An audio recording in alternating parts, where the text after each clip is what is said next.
கரெக்டாக இந்த நேரம்னு பார்த்தீங்கன்னா கரண்ட்டு போயிடுச்சு. நான் சும்மா இதை வந்து அம்மியில் டேஸ்ட் உண்மையாலே பயங்கரமாக இருக்குது. செம்ம டேஸ்ட்டு, மஸ்ட் ட்ரை.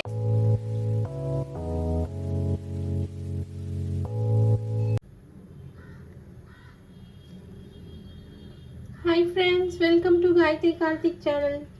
இன்னைக்கு நான் என்ன பண்ண போகிறேன்னா வந்து எக் கிரேவி தான் பண்ண போகிறேன். But egg gravy normal egg gravy கிடையாது, காடை முட்டை கிரேவி தான் பண்ண போகிறேன். குட்டி குட்டியாக அழகாக க்யூட்டாக இருக்குது. ஓகே, எப்படி பண்ணுறதுன்னு பார்க்கலாம். ஃபஸ்ட்டு வந்து இந்த காடை முட்டையை வந்து நான் அவிச்சு எடுத்துக்க போகிறேன். அதுக்காக வந்து பார்த்திங்கன்னா ஒரு கடாயில் தண்ணி சூடு பண்ணியிருக்கேன். அதில் லைட்டாக வந்து கல்லுப்பு சேர்த்துருக்கேன். உப்பு சேர்த்தா வந்து எக்கு வந்து உடையாமல் கரெக்டாக வரும். ஸோ அதனால தான் இப்போ ஒரு முட்டையை நம்ம ஆட் பண்ணிக்கலாம்.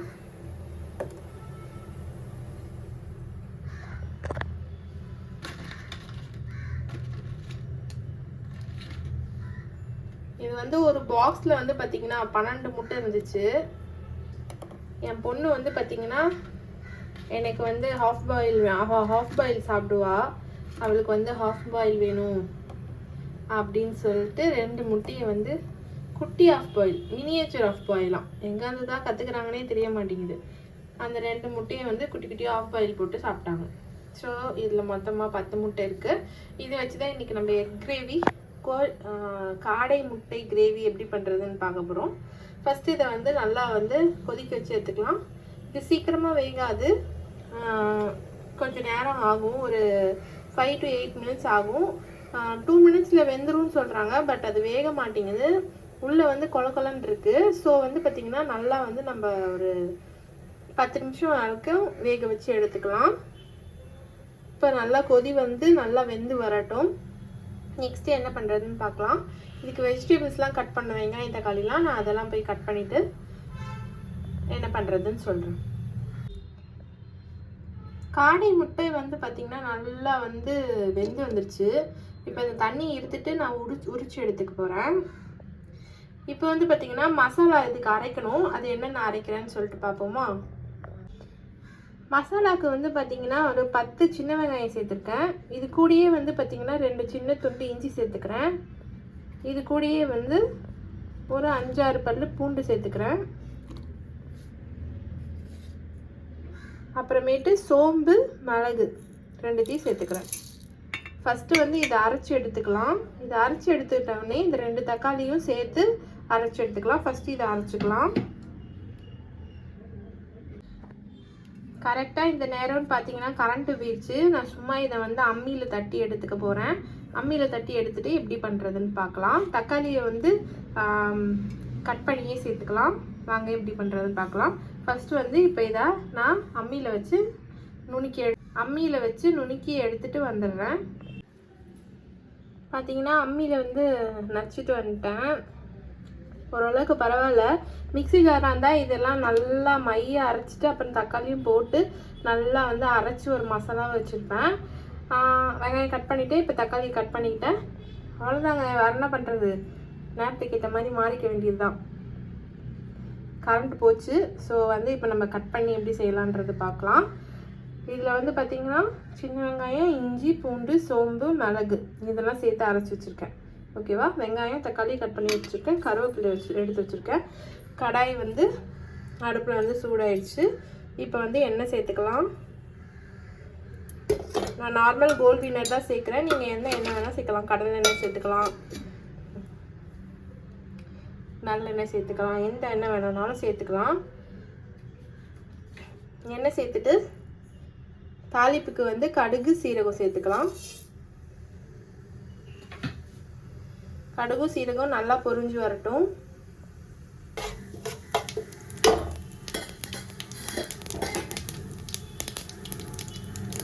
நல்லா பொரிஞ்சு வந்துட்டு இருக்கு. இந்த சமயத்தில் கருவேப்பிலை சேர்த்துக்கலாம். இப்போ வந்து கட் பண்ணி வச்சிருக்க வெங்காயத்தை சேர்த்துக்கலாம்.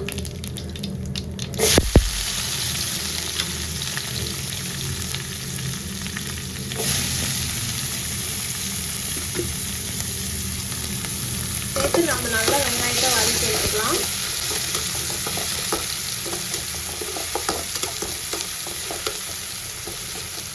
ஃப்ரெண்ட்ஸ், நீங்கள் குடும்பஸ்தனோட டீச்சர் பார்த்தீங்களா? எனக்கு வந்து இப்போ நான் வந்து எப்படி என்னென்ன ஆட் பண்ணுறேன்னு சொல்லும் போது எனக்கு அந்த டீச்சர் தான் ஞாபகம் வருது. அதில் வந்து ஒரு குடும்பஸ்தனை வந்து எப்படி ரெடி பண்ணுறதுன்னு பார்த்துக்கலாம் அப்படின்னு சொல்லிட்டு ஒரு கமெண்ட் வந்துட்டு, நல்லா வதக்கிக்கலாம், நல்லா வறுத்தெடுத்துக்கலாம், கடைசியில் வந்து தரமான குடும்பஸ்தன் ரெடி. அந்த மாதிரி வந்து இந்த குக்கிங் சேனலில் சொல்கிற மாதிரியே அவங்க சொல்லியிருப்பாங்க. பயங்கரமாக இருக்குது. அந்த படம் போய் பார்க்கணும். பார்த்துட்டிங்கன்னா நீங்கள் எப்படி இருக்குன்னு சொல்லிட்டு கமெண்ட் பண்ணுங்கள்.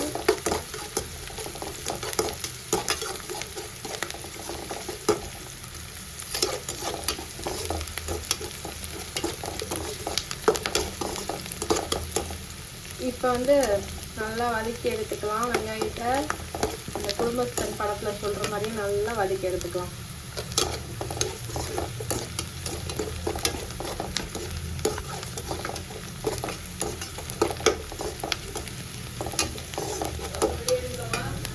வெங்காயம் வந்து ஓரளவுக்கு வதங்கி வந்துடுச்சு. இப்போ வந்து நம்ம வந்து சின்ன வெங்காயம், மிளகு, சீரகம்லாம் தட்டி எடுத்துக்கோல, மிளகு, சோம்பு அதை வந்து சேர்த்துக்கிட்டு இப்போ இதையும் நல்லா வதக்கிக்கலாம். நல்லா பச்சை வாசனை போகிற அளவுக்கு வதக்கிக்கலாம்.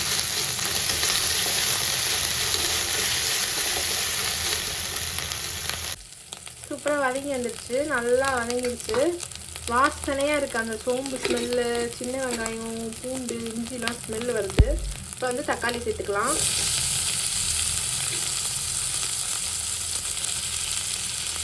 நம்ம அரைச்சிருந்தோம்னா இந்த தக்காளியும் சேர்த்து அரைச்சிட்டு அதையும் சேர்த்து வதக்கிருப்போம். அது வந்து கொஞ்சமாக டைம் எடுத்துருக்கோம். அவ்வளோதான் டிஃப்ரென்ஸு.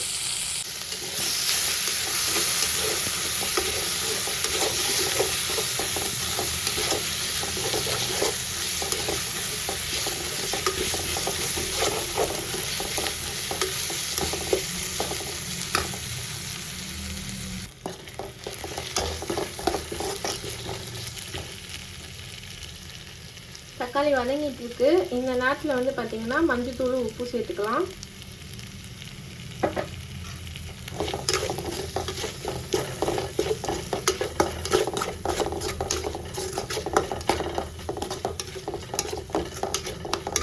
நல்லா வதக்கி எடுத்துக்கலாம். தக்காளி நல்லா மேஷ் ஆகிற அளவுக்கு வதக்கி எடுத்துக்கலாம்.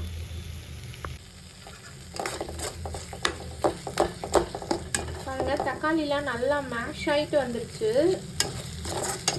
இப்போ வந்து சும்மா லைட்டாக 1/2 டேபிள் ஸ்பூன் வந்து சில்லி பவுடர் சேர்த்துக்கலாம்.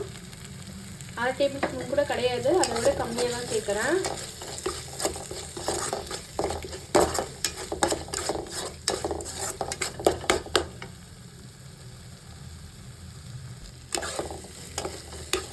கூடவே வந்து பார்த்தீங்கன்னா கொஞ்சமாக கரம் மசாலா தூள் சேர்த்துக்கிறேன். கொஞ்சமாக லைட்டாக ஃப்ளேவருக்காக.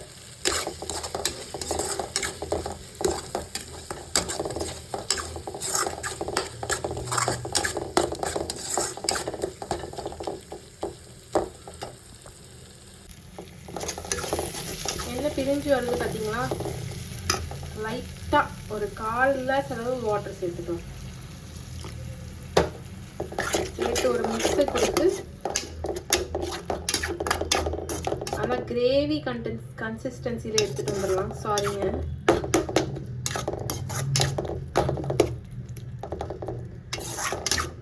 எந்த அளவுக்கு இருக்குன்னு உங்களுக்கு தெரியுதா? ஒரு மாதிரி தொக்கு மாதிரி எடுத்துகிட்டு வந்துடலாம்.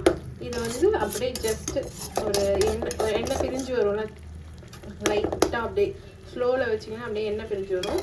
அதுக்குள்ளே வந்து நம்ம வந்து எக்கை வந்து உரிச்சு எடுத்துக்கலாம். சூப்பராக கிரேவி கன்சிஸ்டன்சியில் இப்போ வந்துருச்சு. நான் வந்து இப்போ பெரிய முட்டை வந்து 100 முட்டையை உரிச்சிடலாம் போலங்க. இந்த குட்டி முட்டையை உரிக்கிறதுக்குள்ள ரொம்ப கஷ்டமாக இருக்குது. அதோட தோலுமே ரொம்ப ஹார்டாக இருக்குது. மேலே முட்டை ஓட விட அதுக்குள்ளே ஒரு தோல் மாதிரி இருக்குது. அதை உரிக்கும் போது முட்டை உறிஞ்சிருது. ஓகே, இப்போ வந்து நான் முட்டையை எப்படியோ உரிச்சிட்டேன். அதை வந்து நம்ம எக் கிரேவியோட சூப்பராக சேர்த்துக்கலாம். அப்படியே வந்து எக்கும் கிரேவியையும் அப்படியே மிக்ஸ் கொடுத்துக்கலாம்.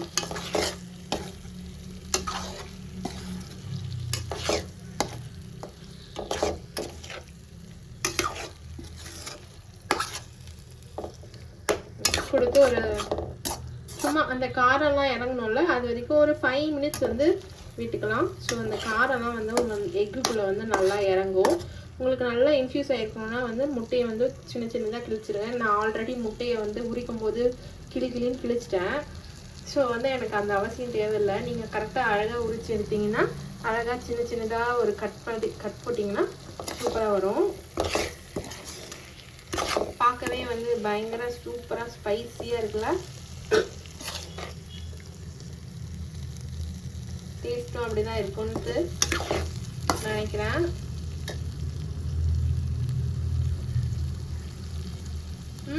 கிரேவி செம்ம டேஸ்டாக இருக்குங்க. ஒரு மாதிரி இதுக்கு ஒரு பருப்பு சாம்பார் மிளகா கிள்ளி சாம்பாரை வச்சுட்டு இதை தொட்டுட்டு சாப்பிட்டோன்னா வேற லெவலில் இருக்கும். உங்களுக்கு இந்த வீடியோ பிடிச்சிருந்ததுன்னா இந்த ரெசிபி பிடிச்சிருந்ததுன்னா என் வீடியோவை லைக் பண்ணி ஷேர் பண்ணி கமெண்ட் பண்ணுங்கள். அப்புறம் காயத்ரி கார்த்திக் சேனலை சப்ஸ்கிரைப் பண்ணுங்கள். நெக்ஸ்ட் டைம் காடை முட்டையை வச்சு ஏதாச்சும் ரெசிபி வேணும்னா கமெண்ட் பண்ணுங்கள். கண்டிப்பாக அது எப்படி பண்ணுறதுன்னு சொல்லிட்டு நான் வீடியோ அப்லோட் பண்ணுறேன். இன்றைக்கி இந்த வீடியோவை இதோட நான் முடிச்சுக்கிறேன். பாய். நெக்ஸ்ட் வீடியோவில் பார்க்கலாம். தேங்க்ஸ் ஃபார் வாட்சிங்.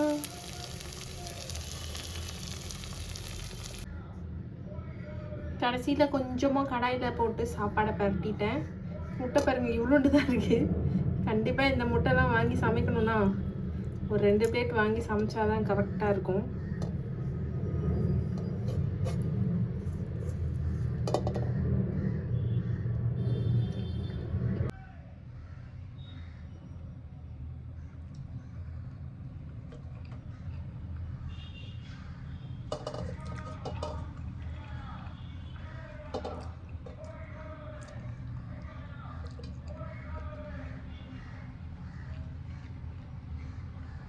டேஸ்ட் உண்மையாலே பயங்கரமாக இருக்குது. செம்ம டேஸ்ட்டு. Must try. நீங்கள் வீட்டில் ட்ரை பண்ணி பார்த்துட்டு எப்படி இருக்குன்னு சொல்லுங்கள். பாய் பாய்.